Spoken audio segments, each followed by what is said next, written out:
লিগে তোর কপালে বছর 6 মাস ওই জেলের খান বরাদ্দ থাকে। এই খরাতি সরকার আমার লেগে খানা রাখে, সরকারি চাকরি সরকারি খানা, এটা সবার কপালে জুটে রে। হ্যাঁ আছে তোর যোগ্যতা কোনো? এই এদিকে আসো। কই পোলাটা না, হ্যাঁ যারা কালকে ধরছিলাম? জি স্যার। হাতে লাঠি কেন? নতুন কোনো অকারেন্স করতে যেতেছে নাকি? জি স্যার। না স্যার, ওই যে আজকে আমাকে বাইক ব্রাদার ওই লাঠি খেলার আয়োজন রে। হ্যাঁ হ্যাঁ হ্যাঁ হ্যাঁ হ্যাঁ বাস নেওয়ার দায়িত্ব স্যার আমার। লাঠি খেলা? দেখো বাস দিয়ে আবার কারো মাথা মতো ফাটাই দিও না। এর আগে তো একবার ওই যে বাইক দিয়া একজনকে মারতে পড়ছিলা। স্যার ওই হয়েছে কি, ওই হুন্ডায় তো হ্যাঁ ছিল নতুন, আর লাড়িতে হ্যাঁ পুরান স্যার, সমস্যা নাই। তোমার যেন কেমন চিনা চিনা লাগতেছে। তোমার নাম কি? আমার নাম খলিল। মোহাম্মদ খলিলুর রহমান না?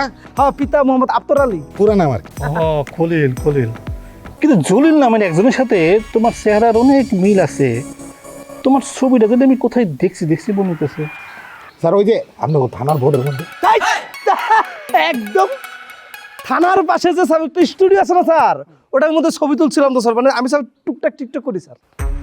আমি যে টিকটক করি ওইখানে তো স্যার ওই যে আপনার মোবাইলও আছে স্যার, দেখবেন স্যার হয়তো বা ওই আমার স্যার একটা ভাইরাল একটা স্যার ডায়লগ আছে স্যার, ওই লোক খায়া দেয়, এটা স্যার খুব জনপ্রিয় স্যার। আছে আছে আছে আছে